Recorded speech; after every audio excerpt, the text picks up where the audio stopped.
Talent can be genetic, y'all, and it certainly is in the Cronenberg family.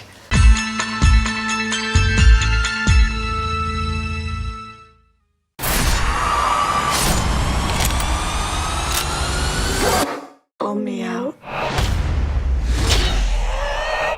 Possessor is the newest film from Brandon Cronenberg, son of David Cronenberg, famous Canadian body horror master. It stars Andrea Riseborough and Christopher Abbott, and it tells the story of Tasia Voss, a corporate assassin whose agency uses brain implants to hijack people's bodies and carry out high-profile kills. Voss is really good at her job, but it's clearly taking a toll on her, and her newest assignment threatens to take her over the edge in a violent, trippy, existential nightmare that warps her entire sense of self. I was extremely excited for this movie for the past few months. I haven't seen Brandon Cronenberg's first film, Antiviral, but from what I understand, it was very good. And the trailers for this movie just reeled me in the same way that I was reeled in by Suspiria 2018's trailers, mainly because it carries the same 70s aesthetic. And now that I've gotten to see it, the uncut version currently in drive-ins, I can safely say this is one of the bleakest, but one of the best movies of the year. Possessor's a captivating, bleak, gory mindfuck of a movie, and it proves that baby Cronenberg more than lives up to his father's legacy. What could have just been Inception, but as a body horror movie, ends up being a mind-bending psychological journey through the very idea of loss of self in the name of corporate greed and unchecked capitalism.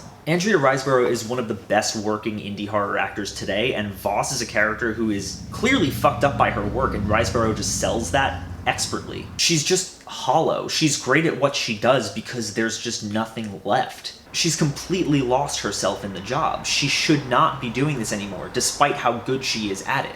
We get scenes of her practicing mimicking human behavior because at this point she's been so many people that she's lost all sense of self. She's just a malleable, hollowed out corporate puppet with only the barest semblance of her old identity left. So by the time she jumps into Colin, she's barely hanging on by a thread, and that allows Colin to fight back from the inside. I've loved Christopher Abbott since Piercing, but his performance in this movie is light years ahead of his performance in that film. He's asked to give a lot for this role, shifting from Voss to Colin at a moment's notice seamlessly whenever Voss starts losing control. This entire psychic battle is raging in his head, and he has to act that out real time. And he does so not only with ease, but with intensity.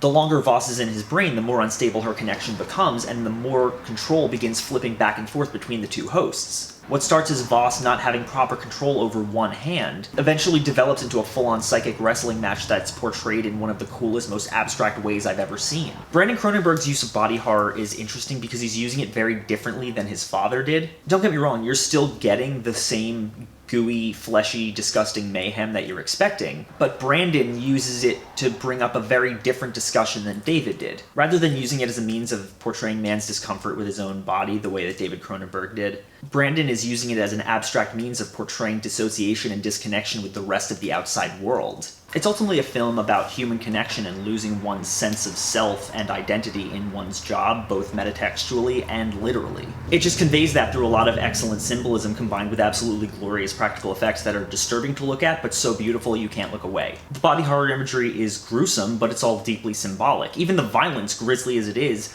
all has an important relation to one of the main themes of the film, which is that the ruling class views anyone below them, any human beings, as human capital stock, their words, not mine. And all of that is tied together with some exceptional imagery and a haunting, intense cyberpunk score from Jim Williams, who also did the score for Raw. And with a few more viewings of this movie, I could probably get into like color theory, because there are some really intentional uses of like flaring reds and nauseating oranges that I want to understand better.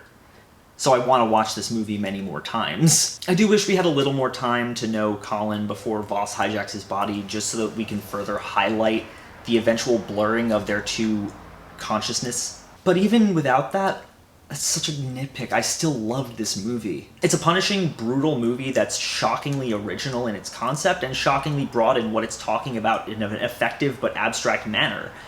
I'm gonna say that Possessor is a must-see.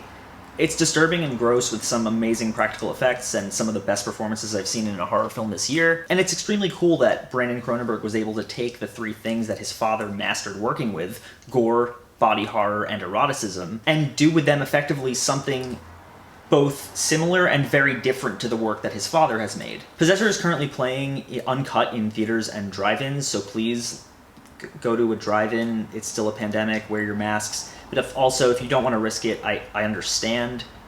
It's coming to VOD next month. It's coming to physical media the month after that. So, you know, you'll be able to see it soon.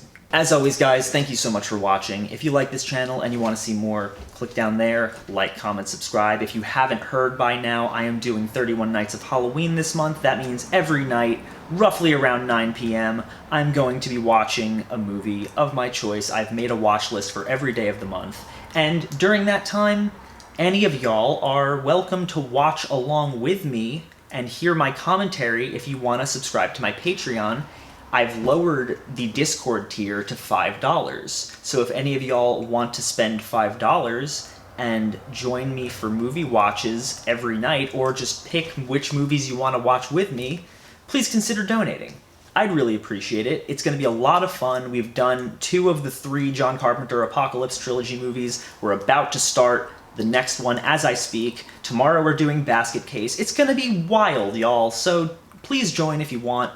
I would appreciate it a lot. You'd be really helping me out. But even if you don't, thank you so much for watching anyway. I'll see you all very soon. That small thought. It's all it takes to lose control.